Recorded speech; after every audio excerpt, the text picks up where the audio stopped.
This is the Shun Narukami, and it is by far the most unique of the 7 series of Shun knives we have at Cutlery and More. And the reason why is this is the only series to use number 2 blue high carbon steel in the core. So the core itself, the polished edge of this knife, will develop a patina unlike all of the other knives and series. But if you don't take care of it, it may develop rust. So as well as being unique with the core, the other thing that's unique about this knife among the other series is it requires the most amount of maintenance. Not that it's a huge deal, but you can't leave this dirty or wet sitting out for a while or you're gonna have some spots on it. So who is this knife for? It's for someone who already knows how to take care of knives or someone who is very interested in learning and will definitely be diligent about cleaning and drying this blade. So everything you need to know about this knife. And keep in mind, this is the 8-inch chef's knife, but there are other knives in the Narukami series. So as I said, you have number 2 blue high carbon steel core that comes in at a 62 Rockwell hardness.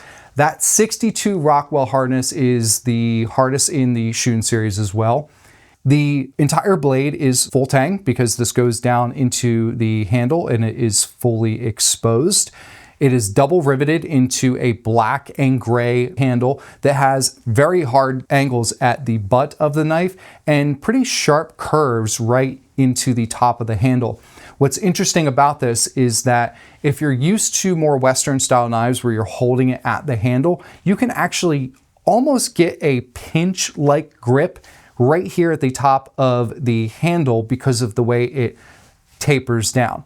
Now the pinch grip anywhere on this knife is very comfortable, but you don't have to choke up as much compared to certain knives. And it's just a very comfortable, lightweight, delicate type of blade that is very mean looking. I love it. Now the balance of this just at the top of the handle is balanced. When you get into the blade, it's going to be a little bit more handle heavy because of that full tang construction.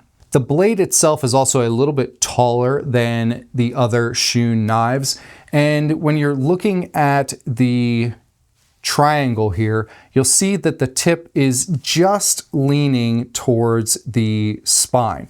So with that, you do get a nice curvature for the rock chop.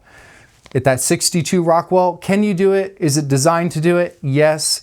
Should you be doing that as your only cutting technique with this? I would not recommend it unless you're constantly honing or stropping your blade, but you get good contact with the base of the knife for a push chop. You get decent contact with the tip to do a tap chop like this. So it's just a pretty versatile shape all around. So there you have it, folks. The Shun Narukami, the most unique Shun series that we have at cutleryandmore.com. It's mean looking. It's a cool knife. I really like it. It's unique. Little unicorn knife. Pretty cool. There you have it. I'm Chef Brandon with Cutlery and More. Thanks so much for tuning in. Be sure to check out all of the Shun series that we have in the video linked below. Take care.